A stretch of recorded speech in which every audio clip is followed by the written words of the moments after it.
So as mentioned, I'm Kendall, and this is Henry, and we're at IOSD. So today we're going to talk about the motivation for our app framework that we developed at IOSD, the React Django architecture, and we'll have a brief demo at the end. And so IOSD is a artificial intelligence company developing software for enterprise, and we have an enterprise software platform which we provide for healthcare, finance, and government customers. And so the motivation behind the app framework we developed we call Envision, was to empower data scientists to build apps quickly. So we want to enable them to build proof of concepts for our customers, as well as to provide the data scientists working at our customers' companies to also prototype and deploy apps quickly using our platform. And also we wanted to build many reusable components as well. So as you can see, here is a demo of an app made using Envision on the right. And so why did we decide to go with Django? There's a great open source community, as you all know. Also, data scientists like to use Python. So this is a huge benefit because they have experience with the libraries like scikit-learn, NumPy, pandas. And so it's more familiar for them. We also have support of Websockets using Django channels, which I'll talk about a bit later. Django provides form validation. So since we have to take some sort of input into our application, being able to do the form validation on the back end is very helpful. Also, there's a nice abstraction over the database in Django Models. And also, there's so many third-party modules as well. And now Henry will talk about React. Thanks, Kendall. OK, so I'm sure a lot of people are wondering here, you're developing an app framework. Isn't Django an app framework? Why wouldn't you just use views? Like, why bring this complicated React thing into the mix? And there are a lot of reasons why we decided to go down this route.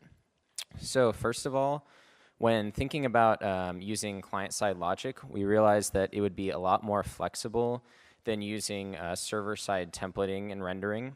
And when we kind of started thinking down that route, we realized that React was really the best option to go with. Some of you may know it as kind of the JavaScript framework flavor of the month right now, but it actually has a lot of staying power. And it's proven that it's very powerful through its use of the virtual DOM. So for those of you who don't know about what the virtual DOM is, at a high level, basically, React's internals allow it to efficiently re-render content so that when it's updating the page with new data, it does so in basically a very efficient manner instead of reconstructing the entire page. In addition, there are tons of libraries and tools that are super useful for us. So one of them that you may know is Redux, which is basically a state management library for React. And there's also some React router stuff and ways to make Websockets calls, which is really the meat of this talk that we're going to get into pretty soon.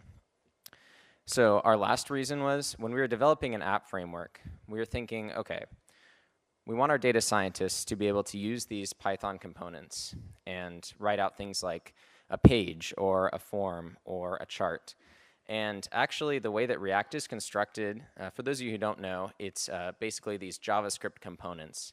So it very closely mirrors Python classes so that when we communicate and serialize that data, it matches really well to the front end that we designed. So now we're going to talk about Websockets, which is basically the glue between these two worlds. So let's just get a show of hands out here. How many people know about Websockets or have worked with Websockets before? OK, a lot of people actually. That's really awesome. So for people who don't know, I'll just give like a really brief explanation of what Websockets are and why you might want to use them. So when you think about like traditional HTTP communication, it's kind of called a pull paradigm. So what I mean by that is basically you have the idea of a client and a server.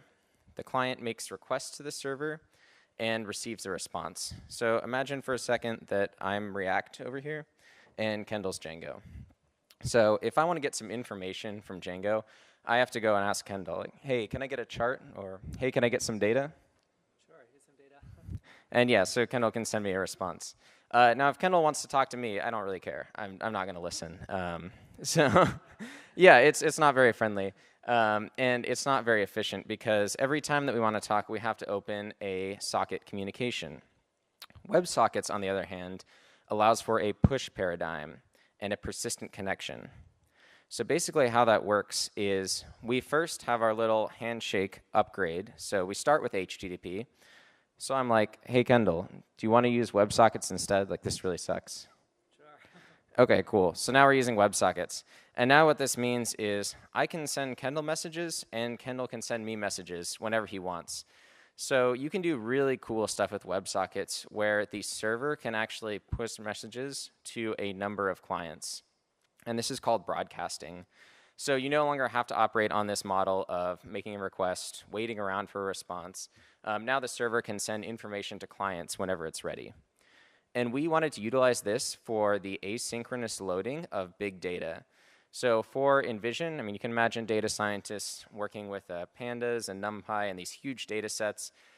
It's going to take a while to process things on our Python backend. So we want to basically push that data to the front end as soon as it's ready.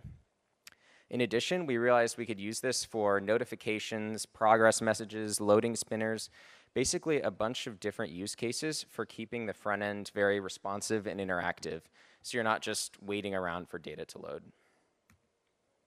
And now Kendall's going to go ahead and talk about Django channels, which is how we basically bring this architecture to life. Cool. So here's a diagram of the channels architecture. As you can see on the top, there's the web browser, and on these blue lines on the left are the HTTP messages, and on the right you can see WebSockets. There's this interface server which handles the basically ASGI and WSGI communications, which connect to Django and Django channels. And then there's this channel layer, which kind of routes the messages to the consumer. So you can see the consumers here. There's the HTTP consumer, which can route messages to your standard Django view functions. And in addition to this, you can see the WebSockets consumers on the bottom for WebSockets messages. And here on the right, you can see background processes as well. So this is one of the other nice features that we have with Django channels is you can actually have the background processes send messages back up to the client. So in our case, for example, if you're using a background worker like Celery, you can have Celery worker send updates all the way and push notifications up to your client when a long-running machine learning model is done training, for example. And so the libraries that we're using here are include Django channels for the channel layer and consumers, and also Daphne, which is a package developed along with Django channels 2 for the interface server. So the interface server is Daphne.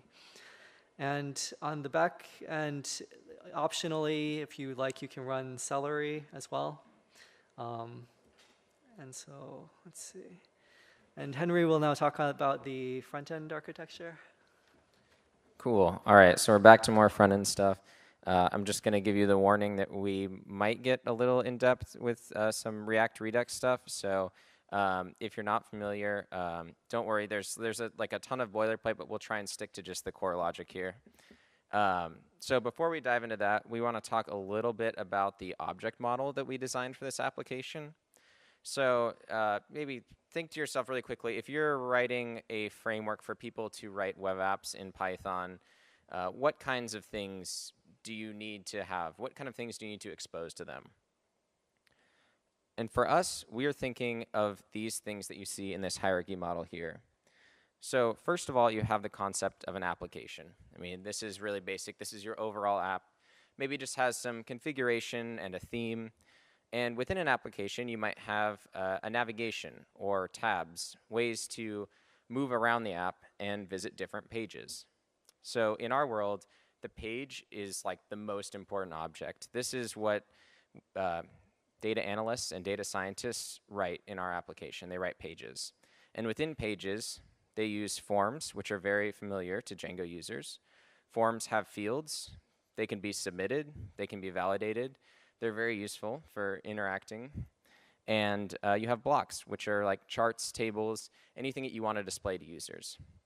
So with this combination of objects, you can present data, you can get user feedback, basically everything that you would need in a simple web application that displays some information. So we use this object model both on the Python side and on the React side. It can be kind of annoying because sometimes, if you create a new component, you have to create both a Python component and a React component. But as I mentioned earlier, they are very similar, so it's a pretty easy process to have them available on both sides. Now, when we're actually rendering things on the front end, we use, as I mentioned, React and Redux, and we use JSONRPC methods, or basically you can think of these as ways of making WebSockets calls. So we're going to go ahead and take a look at some code here. So we have this demo repo, and we'll show you the demo at the end, but basically we'll start with a really simple example of how this JavaScript is instantiated, and then move into how the actual flow works. So for starters, we're going to go ahead and take a look at how Django is serving up React. So if you wanted to do this yourself, it's actually pretty straightforward, and I'll show you how it's possible. So is that a good enough size for everybody? Can I get like a thumbs down if it's not? Okay, great. I see some thumbs up. So here's basically our views function. And we have one view in this application, and it's really straightforward. It's an index view. So our URL routing, is set up so that this is basically loaded every time that you hit the running Django server. So we hit the index view, right? And this is really the only line that I want you to care about here is we basically just render a template. Like that's what Django's all about, right? It's pretty straightforward. So let's go ahead and take a look at that template and see what that's doing. So if we go here into our index.html, okay, this is pretty straightforward. We have just basically a thin wrapper around base.html here. So this is really the meat of where this template lies. And here we have some meta tags and we have some configuration information. There's a few things I want to point out. First of all, we use this to load in any static files. And the static files that we're loading are our main CSS file and our index.js file. And you might be saying, yeah, this is pretty basic. This is like Django 101. But the fun thing about our Envision app is this is the only view that we have and the only set of templates that we have. So this is all the front-end logic that's done or that's handled by Django. After this, we basically pass it off to this index.js, and that handles everything else. So that will take care of routing, making calls to the backend, all the user interactions. So think of this as a very basic handoff from Django over to the React side. And this index.js here, this is our fully compiled JavaScript repository, just minified and compiled using Webpack. So all our React code is loaded up as soon as you hit the Django app. Okay.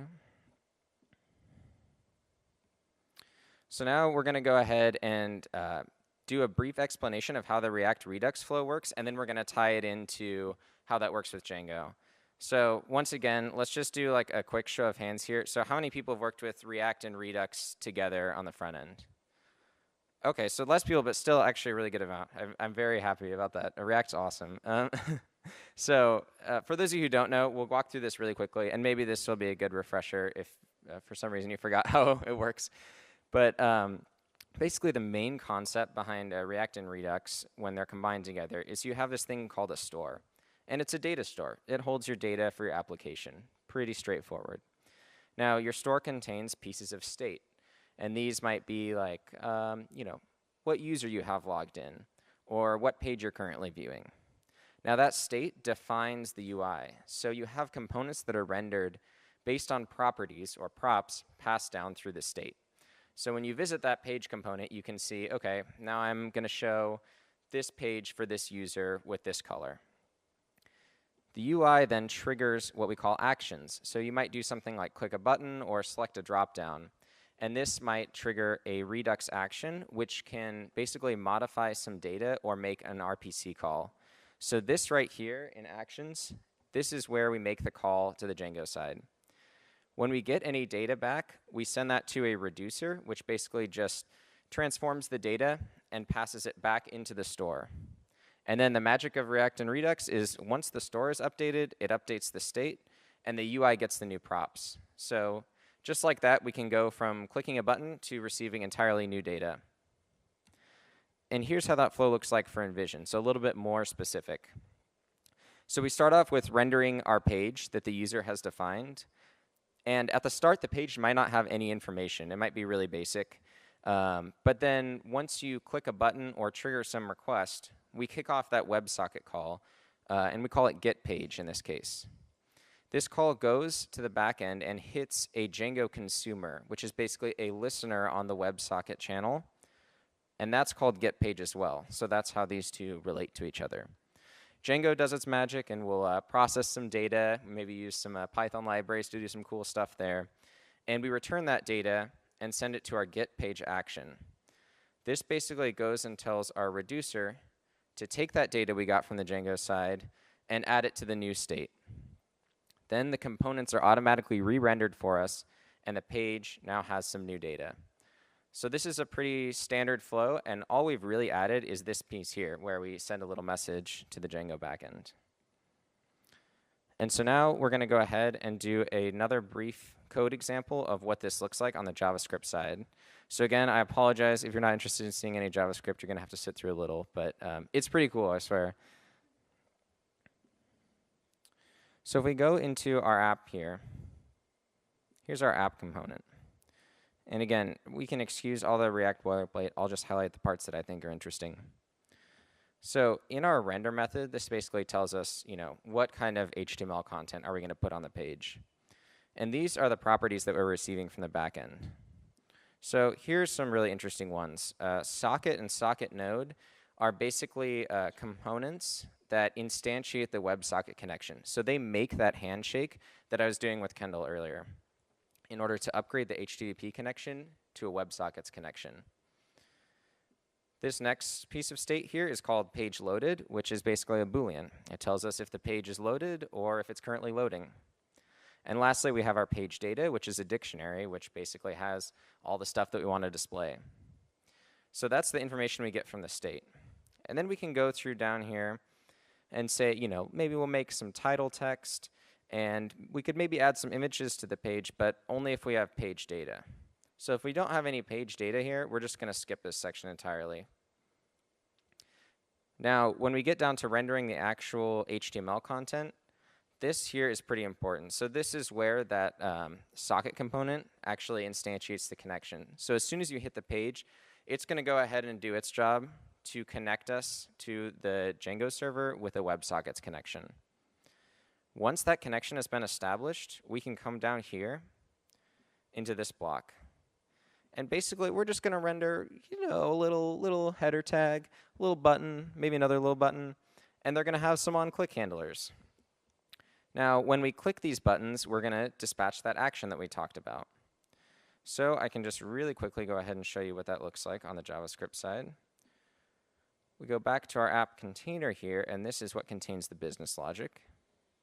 And here we have the function called by the buttons. So when you click a button, it's going to call load page. The first thing that it's going to do is send a message to our, or it's going to send an action, which is going to basically tell us, hey, let's set that page loaded to false. The page is no longer loaded. Don't display anything. And then it's going to go ahead and dispatch a socket message. So this is the WebSockets call here. It's going to dispatch a message called getPage, and it's going to pass along a page ID. Pretty straightforward. Once it receives the response from the Django consumer, then we'll go ahead and dispatch an action to set that data in the state and reload the page. So when we do the demo in a second, you'll see this happens incredibly fast, but this is the entire round trip that's happening in order to basically render some information from Django in React. And now Kendall is going to go ahead, I believe, and talk about how this looks like on the Django side, so what actually a Django consumer does. Well, thanks, Henry. So we have this protocol called JSONRPC. And so JSONRPC lets us have a nice interface for sending and receiving messages. And what it provides us is an example like this. You have an ID tag, which lets the client, the web browser, set an ID for which when you send a message, then the response you get back should have the same ID. So if you send a bunch of messages, this helps you organize the responses. The JSONRPC is the version, and you can look online to see the difference between the different versions. And here we're using 2.0. The method is the name of the Python method, which we're going to call in the backend, and the parameters are the page ID. And so we're using this nice library called Django Channels JSONRPC, which is, and we're subclassing from the Django Channels Websockets consumer. So this is the main consumer, which I showed in the block diagram above, previous slide. And the Django consumer will then return the JSON response. And so here's our actual getPage method. As you can see here, we have subclassed from the JSONRPC consumer and made a demo RPC consumer. And so all you have to do is create a decorator at .rpc method and then define your WebSockets consumer method. So basically here we define getPage. It takes in the page ID and it returns a dictionary of the information you need to render a page on the front end. And so now Henry will show a quick demo of the WebSockets. All right, so we're going to do a live demo, so bear with me. Hopefully everything works. Okay, so the page is loaded. This is good. So what I'm going to do while I have this up here, y'all can see that, right? Okay, cool. So we have open here basically the developer tools console. And the reason why this is open, actually, sorry, it's, oops, make it a tiny bit smaller. There, is that still all right? Okay, just so that we can click through it. So basically what we're going to do here is show the actual WebSockets calls that happen while this application is running. So you can do this yourself. This is available to you. It's a handy little tool, and if you're writing any WebSocket applications, it's incredibly useful to see the responses you're getting. So when you open your developer tools in Chrome, it's in the network tab under WS here, WebSockets. So first things first, when I went ahead and loaded the page, we already got something in here. So let's go ahead and investigate this and see what this is. So this WebSocket message is actually, we have here a 101 switching protocols. So this is that handshake upgrade that I was talking about. As soon as we load the page and enter the application, we switch over from HTTP and open that persistent WebSocket connection. And here you can see that indeed we're connected to Daphne, the server, so everything is working as intended. So now what we're going to do is go ahead and click a button and start that flow that I was talking about earlier. So just again, what's going to happen is I'm going to click the button. We actually have a time sleep on it, but it's still really fast, so it'll be pretty quickly, like blink if you miss it. But basically, when you click on this button, we're going to go ahead, set the page to loading, go get some data from the Django consumer, and return it to the front end and render it.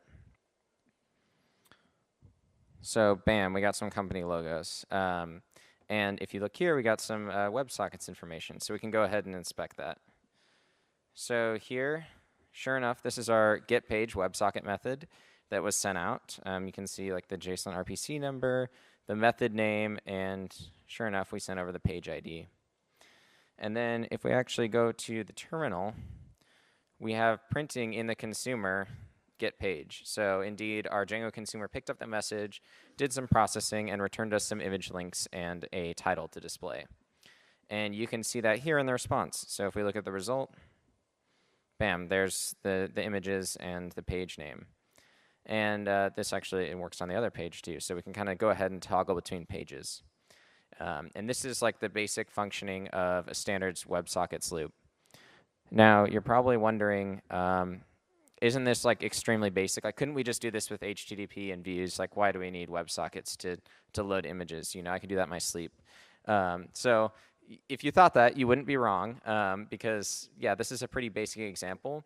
But as we'll explain as we go on, where WebSockets really shines is in those other kind of interactions where the server can actually push data when it's ready to the front end.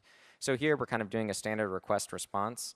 But for example, because we have that persistent connection open, we could actually send the request to the server, and the server could go do whatever it wants for 10 minutes and push a response when it's ready. And the front end doesn't have to sit there polling for it. But we'll get into more of that in a little bit. So now Kendall's going to walk us through how state management works in our Envision app. So here's the diagram we had again.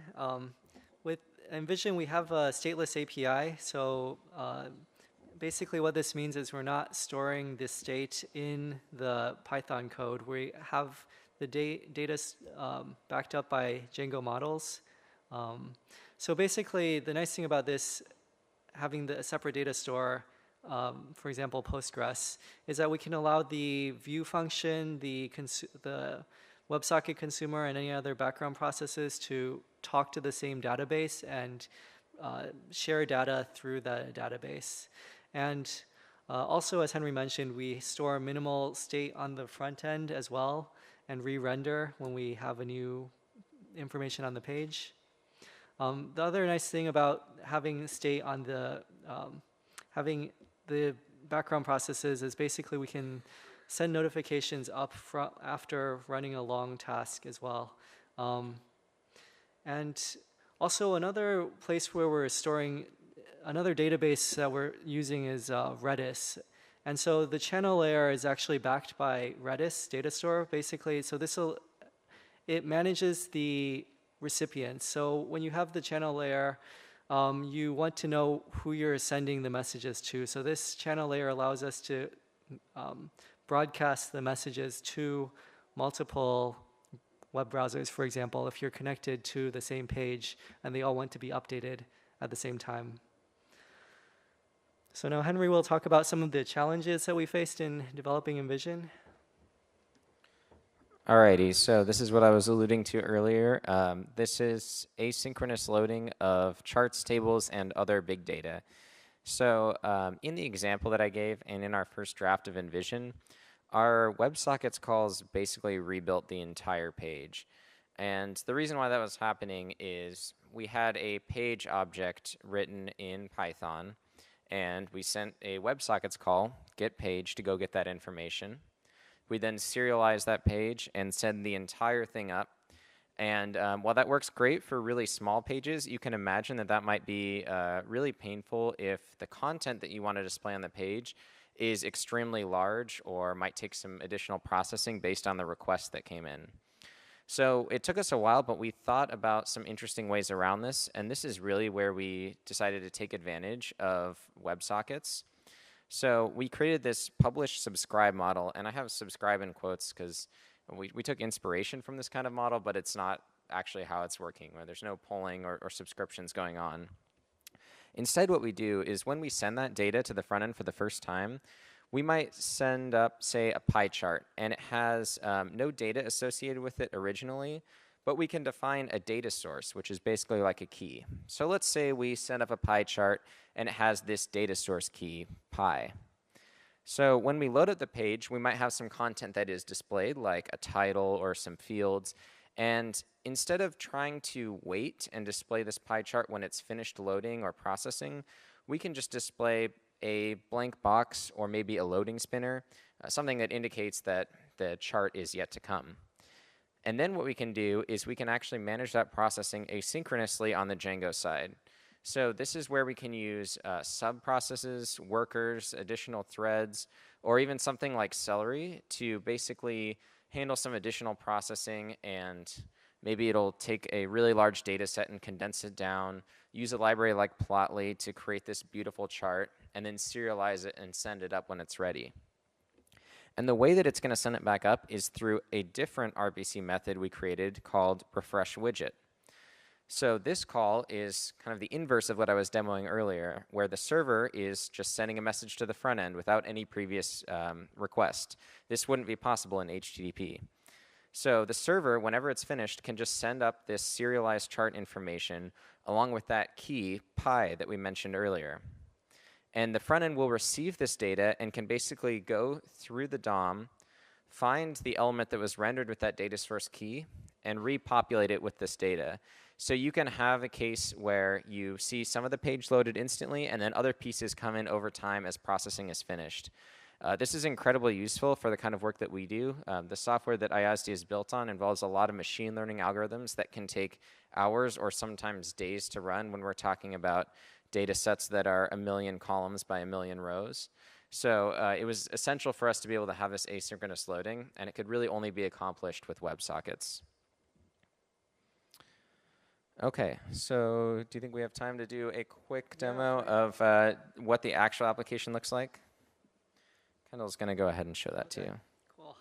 Thanks, Henry. Sure. So here's a demo of our app at IASD. Here you can see on the top we have the application, which is in this case sample app.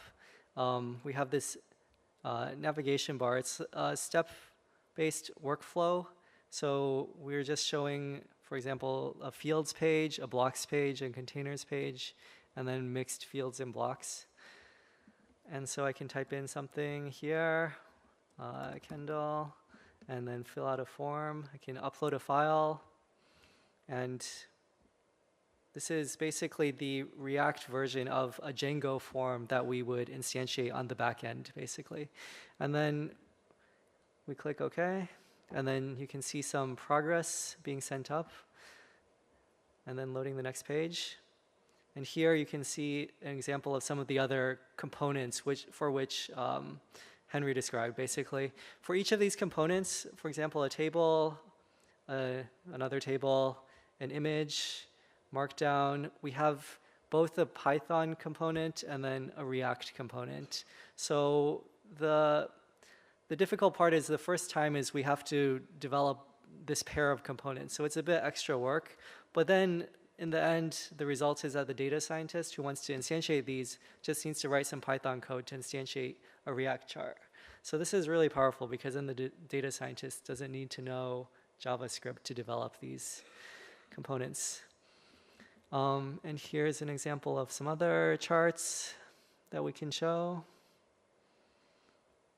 And some containers. So we can have different styling of the containers as well, and showing hiding enabled through. So in a lot of cases, to enable these, we have to provide extra parameters in our Python objects. So if we want this container to be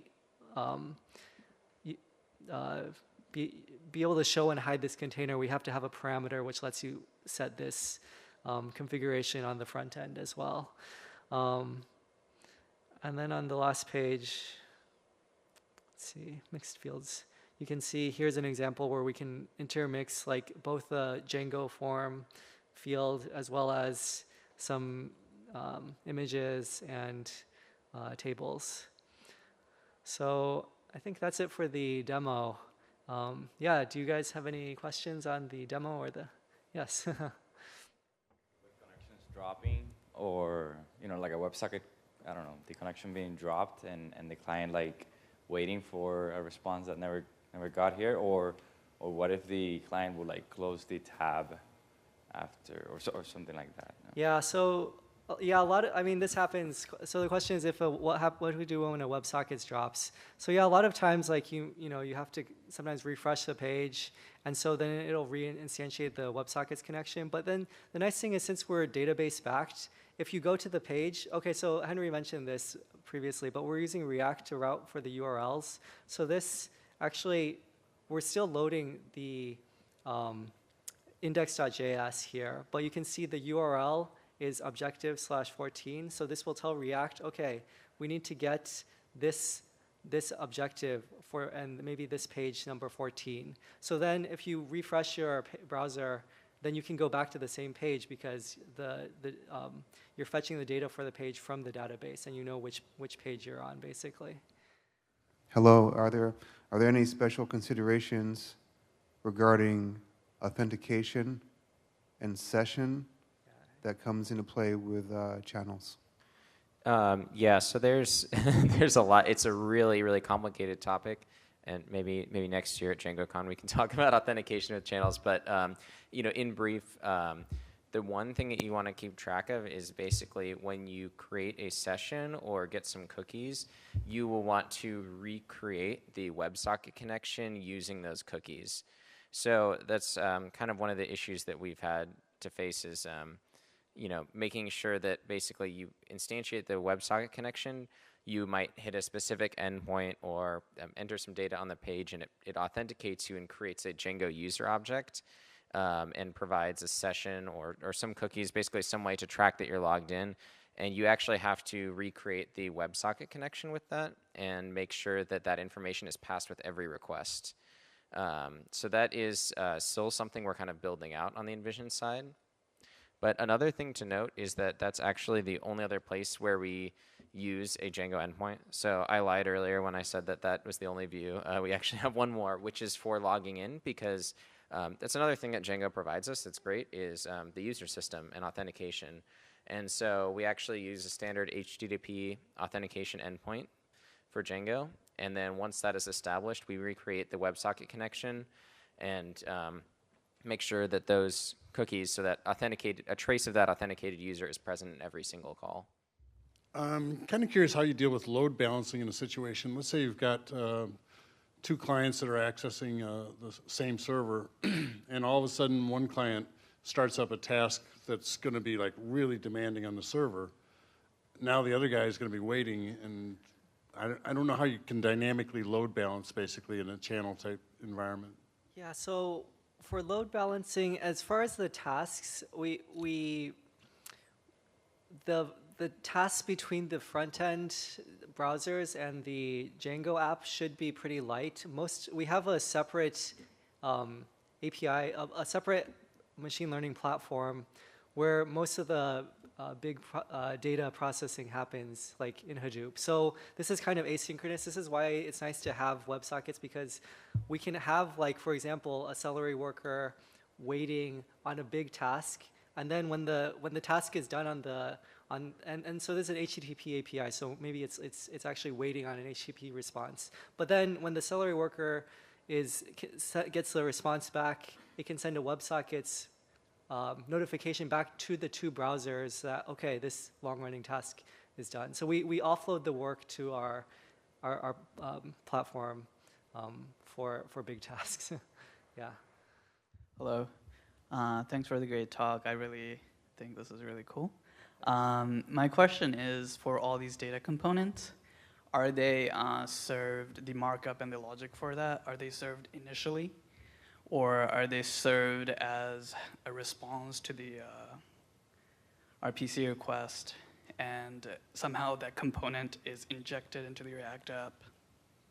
Yeah, so it's more like the latter. Basically, as Kendall was mentioning, we use the React routers. So when you visit a page with a specific route, it makes that get page call to the backend. And essentially, if you were to break at that point in JavaScript or pause on a breakpoint, you would see a blank page.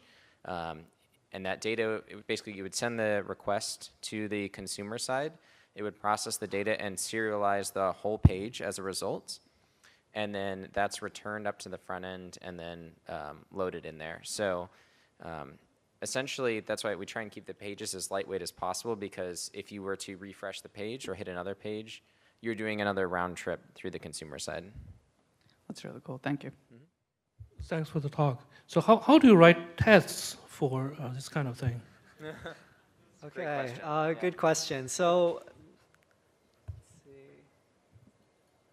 Okay, so for testing, we had, yeah, it is kind of tricky to test. We did a couple of things. For unit tests, we mock out the WebSockets server. So we have this mock object which mimics the server. In addition to this, we have this, we call it the driver. So a Python WebSockets client to also test out against a live, like, Django app, which you can test. And in addition to this, we have Selenium tests. So it is pretty complicated to test, but we are able to test using these three methods. And it is important to have a lot of testing. Assuming with WebSocket you have a kind of a back and forth, different states carrying over between the conversations, how do you emulate those? So the question, sorry, could you, Like don't quite understand the question, yeah. Like for WebSocket, it's kind of a back and forth message passing. Yes. How do you emulate those back and forth, and maybe even emulate an interruption of the a connection? Yeah, so for our unit testing, we actually mock out all the calls, and we'll typically test out, for example, like one method at a time. So like using unit test principles, we can basically mock out the RPC client, and there's some boilerplate that you can look into that basically sets up a fake WebSocket connection. So you can just kind of test that indeed the right parameters are being sent over the connection. In terms of testing the full back and forth connection, that's what our Selenium tests handle. So basically, we have a bunch of sample applications that test that, okay, if I do indeed hit this page, then this thing gets called and the page gets re-rendered with this data. So we kind of, if that makes sense, yeah, we test each method individually with all the RPC stuff mocked out, and then we test the full end-to-end application using a live Selenium test. Thank you so much. And we are now at the end. Give a round of applause. Thank you.